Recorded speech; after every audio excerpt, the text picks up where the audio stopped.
Bom dia, amados irmãos. Na paz do Senhor é bom demais estar com vocês. Naturalmente, na aula ao vivo, presencial, olho no olho, é muito mais gratificante.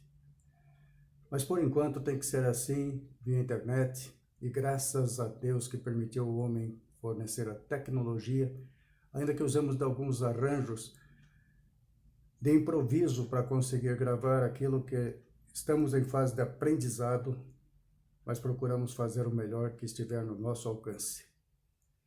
Oremos. Deus amado, Deus querido, concede que o Teu Espírito Santo nos use a todos nós a partir de agora, para absorvermos o máximo possível desse precioso estudo do livro do Cântico dos Cânticos, escrito por Salomão. Exaltando ao amor na família, lição número 13, de hoje, 3 de maio de 2020. Vamos à aula. Prestemos atenção. O mais poético dentre os livros poéticos da Bíblia, capítulos 1 ao 8, ou seja, o livro inteiro. Texto áureo, Cânticos 8, versículo 7. E nós temos como objetivos saber, compreender o livro do Cântico dos Cânticos, valiosa inspiração para podermos viver uma vida matrimonial pura e saudável. O que nós devemos fazer para conseguir isto? No dia a dia, descrever as alegrias, as emoções, as lutas, as dificuldades também, os sofrimentos e as surpresas do amor no casamento. Tudo isso são oportunidades para fortalecer a nossa fé. Amém, irmãos? Então vamos em frente. Texto áureo. Esse texto áureo nós precisamos ter sempre em nossas mentes, está lá em cima. Ó. As muitas águas não podem apagar este amor, nem os rios afogá-lo, ainda que alguém desse todos os bens de sua casa pelo amor, certamente o desprezariam. Porque o amor é a essência de Deus. O amor é puro, não pode ser maculado de forma alguma. Tá certo? Vamos começar a entender um pouquinho mais o que é o Cântico dos Cânticos. Em hebraico, Shir Hashirim. No grego, Asma Asmaton. Ou em latim, Cântico Canticorum, o melhor cântico. Foi escrito por Salomão por volta de 965 a.C., com ricas metáforas, simbolismo oriental organizado em cenas que envolvem 3 personagens principais, figuradas, ok? A esposa Sulamita, o esposo Salomão e um coro formado pelas filhas de Jerusalém. Aponta para a vida espiritual que encontra sua plenitude no amor de Deus por seu povo, de Jesus Cristo, esposo, por sua igreja, esposa. Amém, irmãos? Vamos em frente. Para entendimento desse livro, as chaves para o Cântico dos Cânticos, palavra-chave, o amor no casamento. Propósito desse livro sobre as perspectivas. Ficcional. Muitos creem que seja ficção a atração de Salomão por uma atraente moça e seu casamento com ela. Como vimos que o livro é um livro poético, o mais poético de todos, foi escrito por Salomão, um poeta. Temente a Deus? Sim, mas poeta. Ele tinha uma sensibilidade muito poética. Veja só, nós vamos ver isso no decorrer da aula. Alegórica, de maneira simbólica, ilustra a verdade do amor de Deus por seu povo e é razoável crer que Deus nos tenha dado uma orientação para a pureza sexual entre o marido e a mulher. Entre o marido e a mulher, presta atenção bem nesse ponto. Histórica, registro poético, em adequada perspectiva de que a sexualidade é parte da criação de Deus, sem expor extremos da intimidade do romance real de Salomão e Sulamita. Isso leva a uma introspecção daquilo que já entendemos ou pensamos que entendemos da palavra de Deus. O que são alegorias? Modo de expressão figurada que consiste em representar pensamentos, ideias, qualidades sob forma figurada. Exemplos. Primeiro, de forma unânime, os eruditos do Antigo Testamento consideram Israel, uma nação, como a noiva do Senhor. Segundo, quando Salomão compara Sulamita, a sua noiva, a uma égua, parece ofensivo, né? Mas na cultura daquele povo, naquela época, a égua tinha um destaque especial como símbolo de formosura e de força.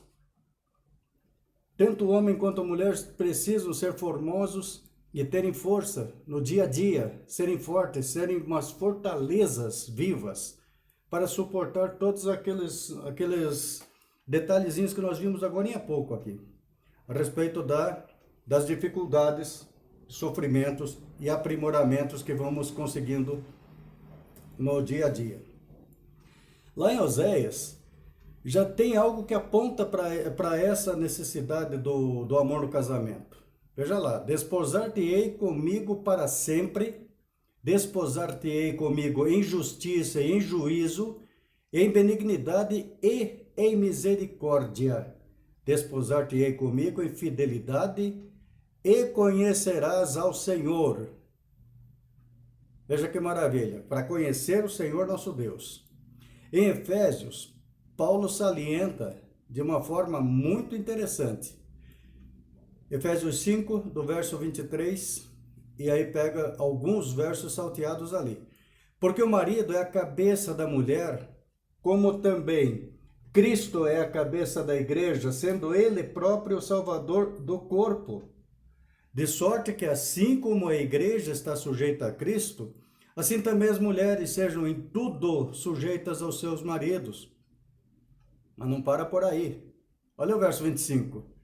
Vós, maridos, amai vossas mulheres, como também Cristo amou a igreja. Ou seja, esse amor tem que ser mútuo. Os dois não são uma só carne? Ótimo. Ninguém vai ferir o próprio corpo. Um ferindo o outro, estão ferindo a si mesmo.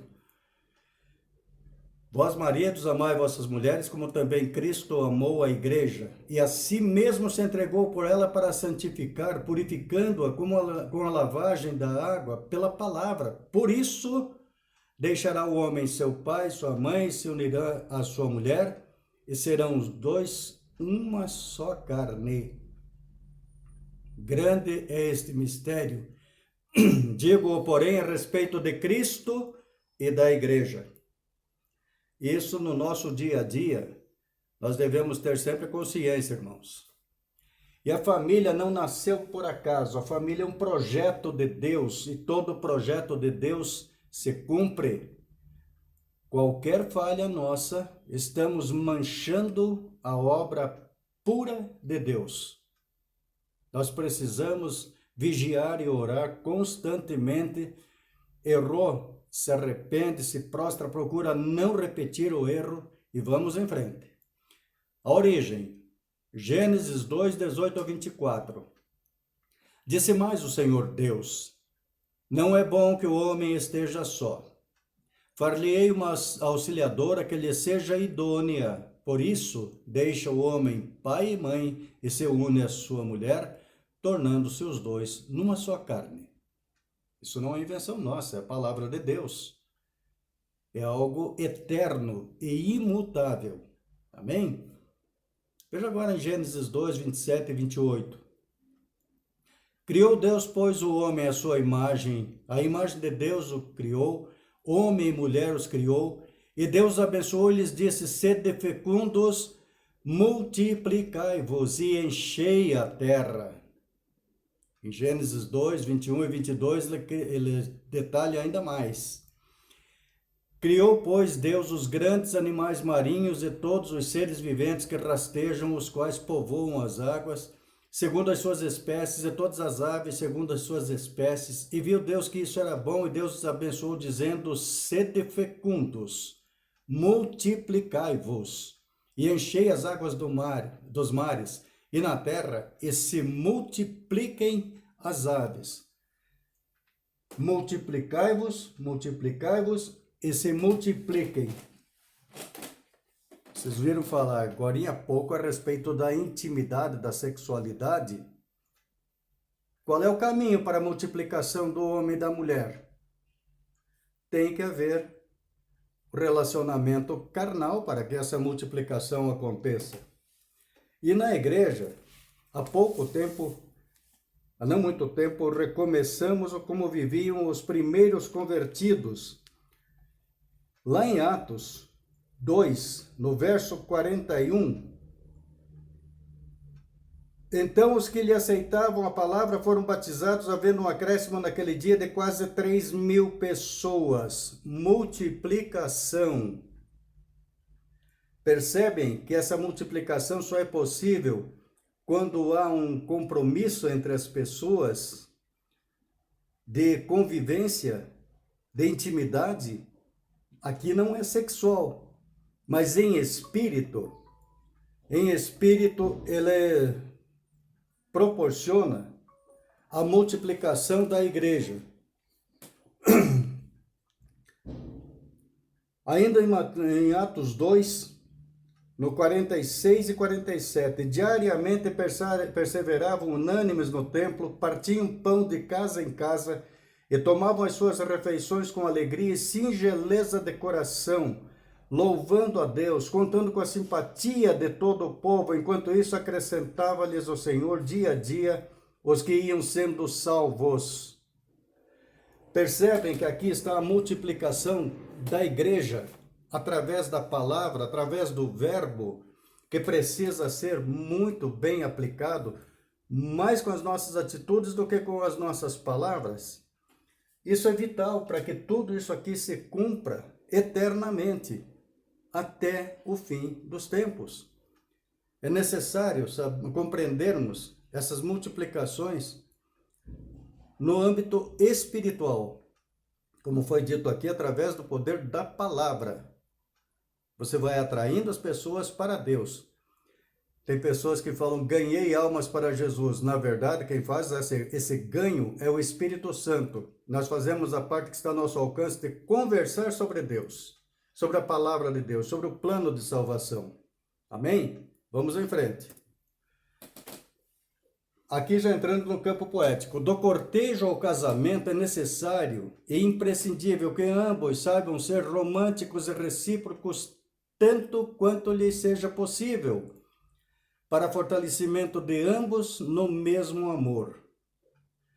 É natural que muitas manchas que a gente traz no nosso dia a dia vêm de hábitos e costumes de lares muitas vezes não bem constituídos, né? Que precisariam ser melhor constituídos.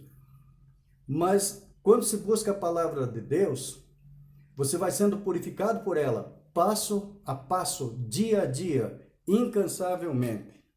Veja Cânticos 1:4. Leva-me após ti, apressemo-nos. O rei me introduziu nas suas recâmaras, em ti nos regozijaremos e nos alegraremos. Do teu amor nos lembraremos mais do que do vinho, não é sem razão que te amam.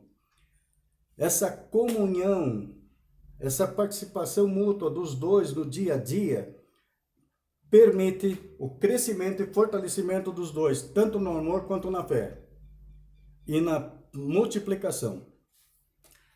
Convém também que procurem sempre estar mutuamente bonitos por dentro e por fora, sem que isso lhes venha impor vestes especiais, mas atitudes especiais. De novo, vem para a intimidade do casal, que é muito focada, a essência do Cântico dos Cânticos está focada no relacionamento para a multiplicação espiritual da igreja. Gravem bem isso, aquela intimidade para a multiplicação, fortalecimento e perpetuação da igreja.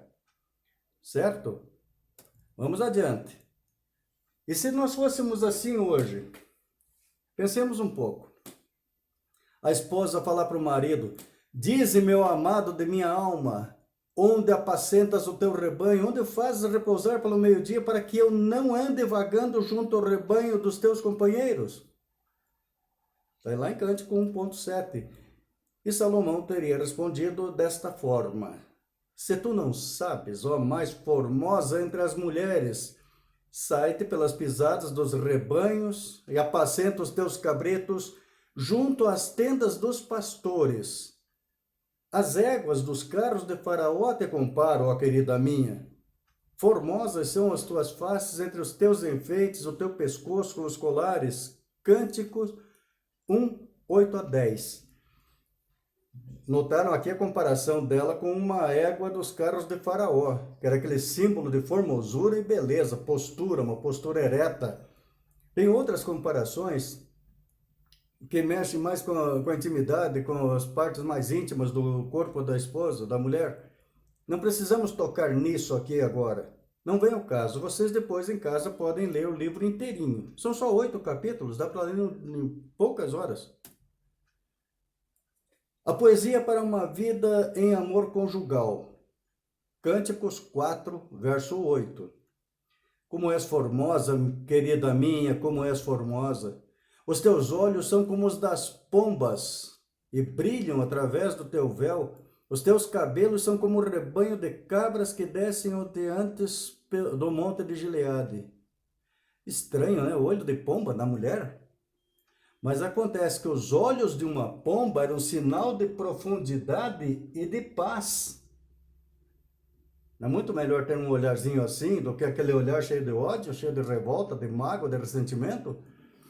Então veja que com o elogio que ele faz, ele pode abrandar uma agressividade dela, assim como o inverso é necessário e natural. Também uma boa fala, seja de um ou seja de outro, ameniza o coração daquele que ouve. O noivo volta toda a sua atenção para a beleza, destacando a postura ereta, singular, e compara a noiva com a torre de guerra do rei de seu pai. Essa torre de guerra, ele faz uma comparação com o nariz da esposa. Pensa o nariz em forma de torre.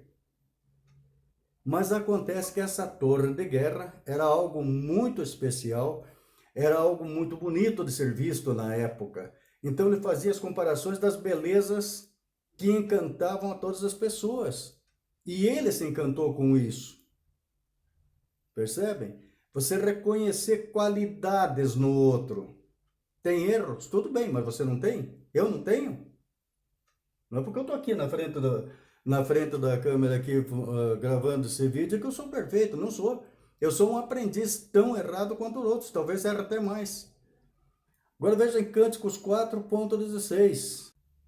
Levanta-te, vento norte, vem tu, vento sul, assopra no meu jardim para que se derramem os seus aromas. Ah, venha o meu amado para o seu jardim como os seus frutos excelentes. Sempre lembrando que esse livro é para a espiritualidade de Deus e a igreja. Entender em espírito. Quando foi o último reconhecimento, elogio feito por você ao seu cônjuge? E quando você recebeu o último reconhecimento, elogio, agradeceram? Agradeceu? Retribuiu o reconhecimento ou o elogio? Pense bem. Eu, Lauro Kselevich, prefiro receber uma crítica que me faça pensar em me corrigir e me melhorar, do que um elogio enganoso que, segundo o povo, tem segundas intenções, pode ter segundas intenções. E eu acredito que tem elogios que têm até sétimas intenções. Então, eu prefiro a crítica. Ou o reconhecimento. Se eu fiz um bom trabalho, é o meu dever. Tá certo? Vamos em frente. Os papéis de cada um na família. Mulheres, sede vós igualmente submissas a vosso próprio marido, para que, se ele ainda não obedece à palavra, seja ganho sem palavra alguma por meio do procedimento de sua esposa. A observar o vosso honesto comportamento cheio de temor, não seja o adorno da esposa, o que é exterior, como o frisar dos cabelos, adereço de ouro, aparato de vestuário. Seja, porém, o homem interior do coração unido ao incorruptível trajo do nosso espírito manso e tranquilo, que é de grande valor diante de Deus, pois foi assim também que a si mesmas se ataviaram outrora as santas mulheres que esperavam em Deus, estando submissas ao seu próprio marido, como fazia Sara, que obedeceu a Abraão, chamando-lhe Senhor, do qual vos tornastes filhos, praticando o bem e não temendo perturbação alguma. Aqui, a família se fortalece na harmonia, e harmonizar a família é um dever de todos nós. Colossenses 3, 18 a 21. Esposas, sede submissas ao próprio marido, como convém no Senhor. Maridos, amai vossa esposa e não a trateis com amargura. Vai além, é família. Lembrem bem. Filhos e filhas, em tudo obedecei a vossos pais, pois fazê-lo é grato diante do Senhor. Pais, não irritei vossos filhos para que não fiquem desanimados. Provérbios 1:8. Filho meu, ouve a instrução do teu pai, não deixes a doutrina de tua mãe. Ou seja, pai e mãe têm igualdade de comando na formação dos filhos. O marido é o sacerdote do casal, tudo bem, mas os dois são uma só carne, devem atuar juntos. Deveres de todos no lar. Efésios 6, verso 1. Filhos, obedecei a vossos pais no Senhor, pois isto é justo. Honra teu pai e tua mãe, que é o primeiro mandamento com promessa, para que te vá bem e sejas de longa vida sobre a terra. E vós, pais, não provoquei vossos filhos a ira, mas criai-vos na disciplina da demonstração do Senhor. Parece estranho? Não é. Se o casal não se dá bem, que filhos serão criados nesse lar? Então, essa parte, tudo isso aqui é reflexo de como deve viver marido e mulher. Provérbios 22, 6. Ensina a criança no caminho que deve andar, e quando for velho não se desviará dele. E se os exemplos vivenciados pelo marido e pela mulher não tem nada a ver com o ensinamento que eles tentam colocar na cabeça dos filhos? Filho, vai para a igreja que é bom, mas eles não vão. Percebe? A igreja, para se multiplicar, a família tem que estar unida dentro da igreja. Ora, aos casados ordeno, não eu, mas o Senhor, que a mulher não se separe do marido, se porém ela vier separar-se, que não se case ou que se reconcilie com seu marido. E que o marido não se aparte da sua mulher, aos mais digo eu, não o Senhor, se algum irmão tem mulher incrédula e esta consente em morar com ele, não abandone. E a mulher que tem marido incrédulo, e este consente em conviver com ela, não deixe o marido, porque o marido incrédulo é santificado no convívio da esposa, e a esposa incrédula é santificada no convívio do marido crente. De outra sorte, os filhos seriam impuros, porém agora são santos. 1 Coríntios 7, 10 a 14. Isso é precioso, irmãos. Pois bem, creio que tenhamos passado a essência da aula, da mensagem de Cântico dos Cânticos, a necessidade de sermos suaves no nosso falar, edificantes no nosso viver, mais com atitudes do que com palavras, lembrando sempre o relacionamento marido e mulher com os filhos, deve assemelhar-se, deve ter por base esse romance de Salomão Sulamita e as filhas de Jerusalém, ou os nossos filhos, sempre seguindo, lembrando também que ele foi praticado no começo pelos primeiros cristãos que iam de casa em casa, pequenos grupos multiplicadores, PGM, certo? Ia se multiplicando o número dos que se convertiam para serem salvos. Recomendamos aos casais, noivos, namorados, estudarem juntos e viverem o Cântico dos Cânticos e se inspirarem para viver uma vida matrimonial pura e saudável. Amém? Agradecidos a Deus por mais esse momento de convívio pela internet com vocês, resta-me desejar a vocês todos um bom dia, um feliz domingo, uma abençoada semana. E que o Cântico dos Cânticos esteja no coração de cada um de vocês o tempo inteiro. Fiquem na paz do Senhor em nome de Jesus. Amém.